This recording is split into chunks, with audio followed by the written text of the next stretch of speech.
How's it going, ladies and gentlemen, and welcome to the predictions for NXT Toronto and Survivor Series on No Holds Barred Wrestling Podcast. We're your Canadian-based WWE podcast that reviews and discusses about the WWE and No Holds Barred on anything we say, pun intended.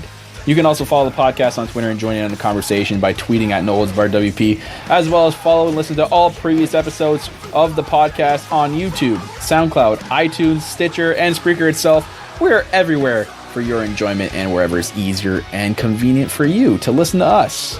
I am your host, the self-proclaimed greatest host, Kyle Masters, and I'm continued every week to be joined by my corporate co-host, the blissful boss, Corporate Cappy. It's a fun title since I am torn for my blissful and my boss this Survivor Series, God. And we are getting into our predictions for two shows that we are going to this weekend. I can't believe it's almost here. We're going to be there. I'm so hyped. We're going to do a vlog. I'm just so excited for this entire weekend. Yeah, this is the most relevant weekend we've ever had as wrestling fans. Love it. So we're going to do our predictions just for you guys, both in the same podcast. So our TakeOver Toronto and Survivor Series at the same time. So, we'll start off with TakeOver Toronto. So, interesting. Toronto's finally getting something. They're getting a TakeOver event. We should have had an NXT event 2 months ago. Yeah. They scrapped all three events from Toronto, Kingston, and... St. Catharines. Sorry, not Kingston. Kitchener and St. Catharines. And then they're like, we're going to give you TakeOver instead in Toronto. Well, at the time we were pissed off, but you know what? I'm actually happy. We're going to it now. I'm happy, but Ty Dillinger didn't get to come home to St. Catharines. Though. Yeah, God, it sucked, but whatever. We're going to still see him on Sunday, or Saturday, sorry. So, into those predictions, and we'll start off with the finals of the Dusty Rhodes Classic, TM61 versus Authors of Pain. Authors of Pain annoy me. I'm not a fan of Authors of Pain, man. They just seem like a generic, 3-minute warning wannabe. Yeah, they look like two giant, oversized Roman Reigns. Samoans. They're Samoans. It's just, I don't know. It's not the whole dominant Samoan thing. It's already been done to Roman Reigns. It's almost like they didn't try making this gimmick. It's basically two Roman Reigns clones tagging with each other. It's like if they ever got up to the main roster, they'd be irrelevant. Literally, they would fall down and be irrelevant really quick. But they're being shown as the dominant team here, and they basically dominated the entire playoff, through the Dusty Rhodes Classic to get to the finals. And the only thing interesting about this match is the fact that William Regal banned Paul Ellering from ringside for this match. Interesting. So TM61 Unreal tag team, the Australian-based tag team. My God, they're so good. Definitely an up-and-coming tag team, and definitely going to be huge to whatever tag team division gets them when they finally get called up. But they make it to the finals. I see it being a really decent match, but I'm picking the winners to be TM61, and maybe that'll solidify themselves as the dominant team and get a call-up from that. Or maybe, you know what, I wouldn't be surprised if Authors of Pain won. Just it looks like they want them to be that dominant team. But hey, as history has shown, being a dominant team NXT is not always so good. AKA Ascension and the Vaudevillains. So, who knows? But I'm picking TM61 to be the winners of this match. I am not picking TM61. I'm picking Authors of Pain. Just the way that these guys are being booked in NXT, they're being booked as the dominant tag team that's going to go over with Paul Ellering banned from ringside to show that they can do it without him as well. So I am picking Authors of Pain to win this. I'm not a fan of Authors of Pain at all. But you're going to go with them. Interesting. Yeah, it's an interesting pick. I don't hate that pick because I think they could win too. They almost look like that team. More dominant if they won this tag team classic thing, and maybe they fight for the tag titles. Maybe eventually. We'll see. Speaking of tag titles, let's talk about that match. The 2 out of 3 falls match for the tag titles. Tony Ciampa and Johnny Gargano, Johnny Wrestling himself. Team do it yourself. I can't wait to chant Johnny Wrestling Psycho Killer. Johnny Wrestling Psycho Killer. My God, that chant's going to be awesome. Versus the Revival, the longest rating tag team champions NXT has ever seen. God, I don't remember the time they guys won the title. That was a long time ago. That's American Alpha. I have to look that up. God, that's been a long time. They're 2-time champs. Yeah, 2-time champs. Okay, I guess it wasn't that long ago. These guys had probably the match of the night at NXT Brooklyn. Yeah. It's before Survivor Series. So I think the Revival may get the call up soon. So that's why I'm picking winners, and to be new tag team champions, Johnny Gargano, Tony Ciampa, and win 2-1 in this match. But I wouldn't be surprised if Revival won because I like picking the underdogs here, but the Revival has shown time and time again to beat out the underdog story and continue winning the tag team championships, but we'll see what everybody wants with them. But I think they're going to get called up soon. That's just my opinion. Too. They've been in NXT for so long. Yeah, they're going to need a team to elevate the tag team division soon. Like, they need to start calling up new people now, or else it's going to be the same tag team match over and over again. It's going to get stale. Exactly. So I think Team Do It Yourself is going to win as well. DIY. Yeah. Just because of the match they had at Brooklyn, where they were so close to winning and didn't win the titles. I think this time they'll get it done because they're really over in NXT right now. Yeah. They're going to be over the Toronto crowd. I guarantee it. We're going to get those chants. We're going to get a lot of those. It's going to be funny because Johnny Gargano, I actually seen him at like literally a local wrestling event that probably had like 30 people at it at Brock University last year. And now he's in freaking NXT TakeOver Toronto battling for the tag team titles for NXT. Yeah, crazy. So, congrats to Johnny Gargano for making it that far. And we can say the same with this next match, Asuka versus Mickie James.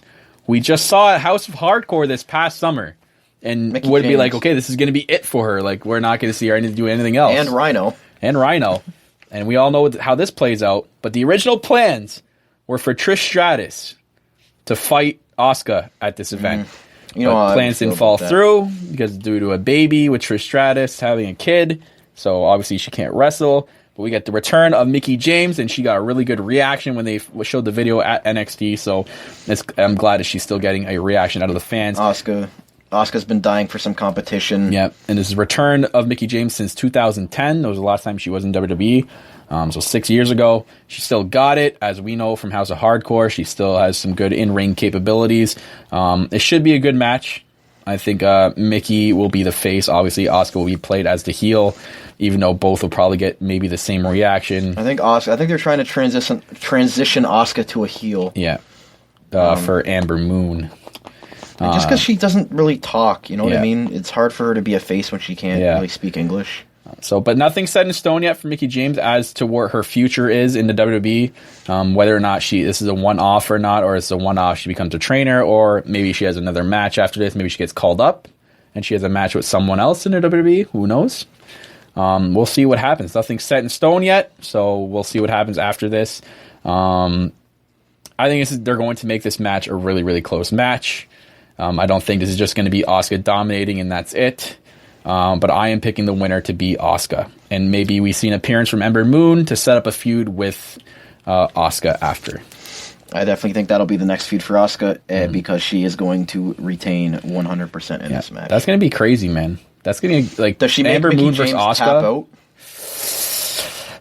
I think, or does Mickie James maybe pass out? I think she probably passed out, but I think the match is going to come close. There's going to be a lot of near falls for Mickie James. Amber Moon, though, man, her finisher, the fucking top, jumping off the rope and then the spinning stunner, like probably one of the craziest moves I've ever seen. I saw it again last week on NXT. It was awesome. So yeah, I think that's definitely what's going to happen. 100%. I agree. Can we save the best for last? Okay, so we'll talk about Shinsuke Nakamura versus Samoa Joe for the NXT title. Should be match of the night, hopefully, or maybe not. It is now a steel cage match, which should be interesting. I know we're going to have a good view of that because we're sitting up in the 300, so we'll actually get like a upper view of the cage while people sitting at ringside will get the obviously obstructed cage view, which is not always a bad thing. But crazy match should be steel cage. I guess they want Nakamura and Joe to just... It's almost like the same as... The only problem is it's following the Finn Balor feud that Samoa Joe had on. That match, or that basically ended with the cage match. And then... Is this going to be Joe's new thing now? Is every match he's going to have is going to be in a steel cage? So it should be the final showdown between these two. Yeah. Because they've had... how many times they faced? Once? I think once. Nakamura... Nakamura they have one title match. Yeah, Nakamura won title. This is the official rematch. So Samoa Joe, Nakamura 2. I do think Samoa Joe is getting called up, as we said in the Lowdown show. Samoa Joe is going to get called up. It'll probably be at the Royal Rumble. So I'm picking Shinsuke Nakamura to retain and to be the face of NXT going on further until he gets his next competition, which we'll get into in the next match. But I think you pick Nakamura as well. Yes. Do you want anything to add to that before I have a thought here? Not really. I'd see Nakamura being the face of NXT. I'm just excited to see Nakamura. Like, we're going to see him live. We're going to be able to sing his entrance live. I want to know if he's going to have the guy come out and play the violin again. Oh, yeah. I think it's just going to be... I'm more excited for NXT than Survivor Series. And Survivor Series got really hyped this week. I'm still more excited for NXT. But, okay, this goes into my thought and the obvious last match we're going to talk about with Ty Dillinger and Bobby Roode. Here's a thought. I would not be surprised if they made Ty Dillinger and Bobby Roode the main event. Really? In Canada.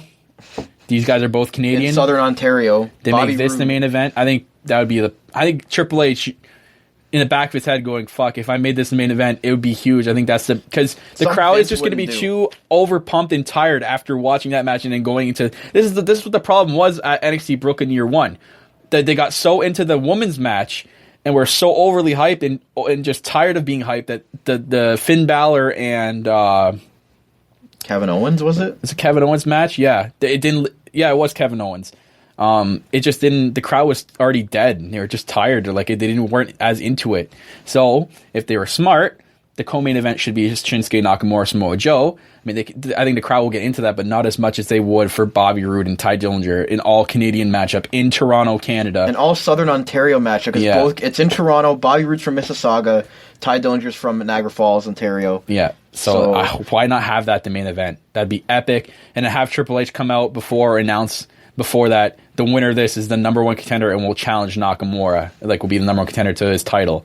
That would be insane. That would be crazy. But I could also see them opening the show with this match. Oh God, I hope not. I know it's a good way to pump up, but I think no. I think they're going to open up with the 2 out of 3 falls tag. Match. In Canada, 2 Canadians going at it. That would be money. I think they're going to open up with Ciampa and Gargano versus the Revival. Because that'll be a good startup match. Yeah. That'll get everyone into it. Yeah.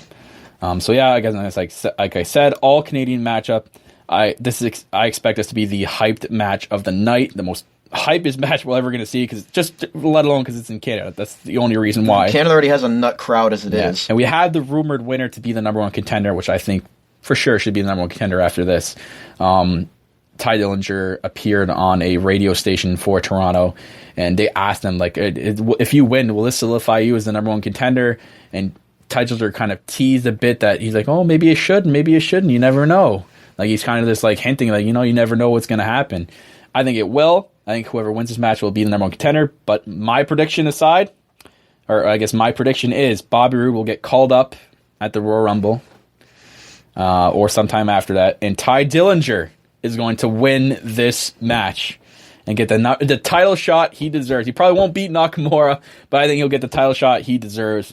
And what a way to set up an unreal match between Ty Dillinger and Nakamura. And we know Ty Dillinger can be the heel in that because we've seen him be the heel before. He doesn't even have to be the heel. He just can play the underdog face. Yeah. And Nakamura can just be this established champion. Yeah. So, and I think Dillinger will go on the challenge for the NXT title. I am going the opposite route. I'm picking Bobby Roode for the win for this because I think Bobby Roode is the next up and comer for NXT. I think the only problem I had with Bobby Roode winning, and if he does feud with Nakamura, is I guess it all depends on how long they plan on keeping him in there, because we know Roode is older than Ty Dillinger here, and it's only a matter of time when Bobby Roode calls it quits. But you never know. We don't know how long he could go on for. He could go. Yeah. It doesn't mean he's going to win the title from Nakamura, but he might get that title shot and then get called up be a after. Surprise entry. Because I'm going to assume they're going to have a takeover event before Royal Rumble, right? Yeah. So he could face Nakamura or maybe after. I don't know. It's tough because it would be in December, so it'd be next month, and they haven't announced anything yet. Could be in January is the Royal Rumble. Oh yeah, it could be that month. Yeah, that's right. Because they have 2 months to hype. It's at the end of January, so I'm thinking he'll get the title shot versus Nakamura, and then lose, but then the next night appear in the Royal Rumble match. Okay, that's a good prediction. Yeah, I agree with that. I'm picking Bobby Roode, and I'm just excited to see both these guys' entrances. Yeah. How hype it's going to be for both of them. God, the 10 chants, the singing of Bobby Roode's theme song. This event is just, oh God, I can't believe we're actually getting this event. And I'm happy that Triple H saw the